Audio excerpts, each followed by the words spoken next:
Ben, le mouvement coopératif, dans son ensemble, je pense que ce qu'on peut célébrer, c'est qu'on a une présence importante au niveau économique au Québec. C'est des milliers d'entreprises, 7000, un chiffre d'affaires de 11-12 milliards, qui rejoint des centaines de milliers de personnes. En habitation, même si c'est peu connu, les coopératives d'habitation, on a souvent une mauvaise perception, et je ne vais pas plus loin par rapport à ça. On a quand même un réseau bien établi au Québec. Il y a 1250 coopératives, mais un réseau de 850 coopératives qui travaillent ensemble. Donc, on a des actifs financiers importants qu'on utilise peu finalement. On devrait s'avancer plus là-dessus parce que c'est un effet de levier pour notre propre développement. On peut célébrer aussi, même si c'est un peu difficile à mesurer, la vie associative, la vie démocratique dans chacune des coopératives et le mouvement lui-même, où il y a une prise en charge de nos propres enjeux, mais et souvent des enjeux dans nos quartiers, nos arrondissements, dans la société. Alors ces deux choses-là sont importantes.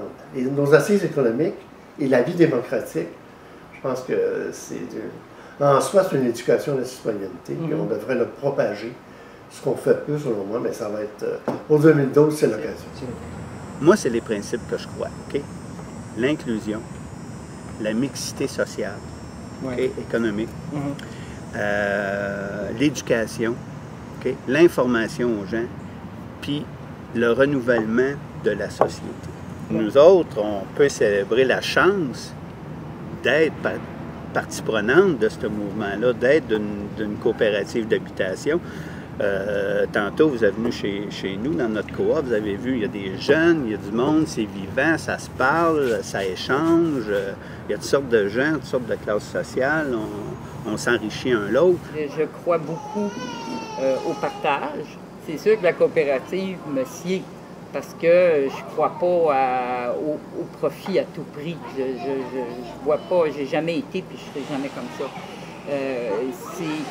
Je trouve que moi, personnellement, j'ai aucun moyen financier dans la vie pour me donner une sécurité quelconque. Mais en étant en groupe, on a une force de négocier, on a une force politique dont on ne se sert pas assez, on a une force dans le quartier dont on ne se sert pas assez. On devrait être des exemples dans le quartier, on devrait générer des choses dans le quartier. Il y en a qui le font, là, tu sais, comme une ruelle verte, ou bon, il y a toutes sortes d'exemples. On devrait éduquer le quartier aussi. Et ça, à ce moment-là, comme nous, dans cette coop, on met trop d'énergie sur la survie. Mais pour moi, c'est ça le premier rôle d'une coopérative, c'est d'éduquer les gens, de leur permettre de faire des choses qu'ils n'avaient jamais faites, puis leur permettre d'avoir accès à l'apprentissage et puis une certaine sécurité aussi. Les coopératives aussi, c'est à développer, puis pour éviter l'étalement urbain, donc densifier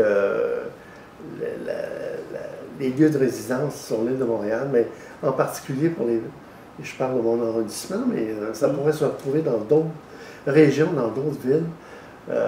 Les personnes âgées, je parlais des migrants, les personnes âgées qui ont souvent des besoins en logement importants et puis accouplés à des services de proximité.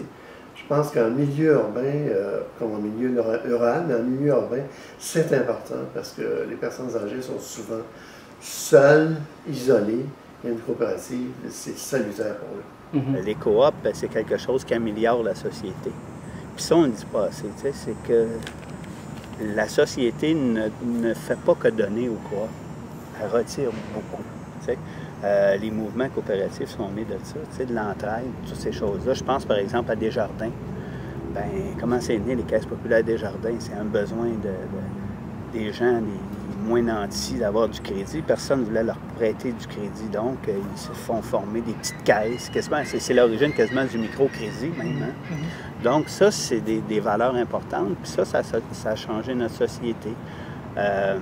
Puis je pense que l'année internationale devrait mettre l'accent sur ça, l'apport des coopératives dans la société. Il y a un principe bien important qui a été négligé, je pense, dans les coopératives, c'est de rayonner dans la société. Comprends-tu? Un des 7 principes, c'est l'apport dans la communauté. Ça, on a un peu négligé ça. Donc, tu crois que cette année-là, c'est une bonne occasion? C'est une bonne occasion pour partir sur ça, puis revenir aux sources, puis dire, ben regarde, les coopératives, ça a été là pour aider les gens. Pas aider certains individus, mais aider le plus de gens possible, ouvrir le mouvement le plus de monde possible. Puis je pense que l'année internationale des coopératives, c'est là, peut-être, pour faire connaître davantage les coops.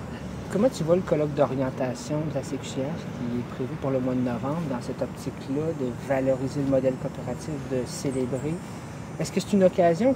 Comment tu entrevois ça, toi, ce colloque-là? Moi, j'espère que ça va être une occasion de s'ouvrir aux autres. C'est qu'on ne fera pas un colloque entre nous autres pour se dire qu'on est bon, puis qu'on est fin, puis qu'on veut continuer à garder nos acquis, puis c'est ça. C'est sûr que les acquis sont importants, puis il faut les garder.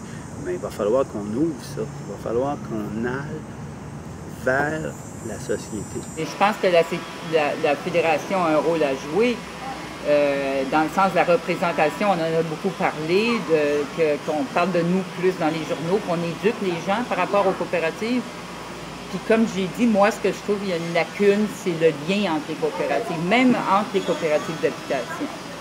Fait que ça, la Fédération peut faire quelque chose là, essayer de joindre les gens.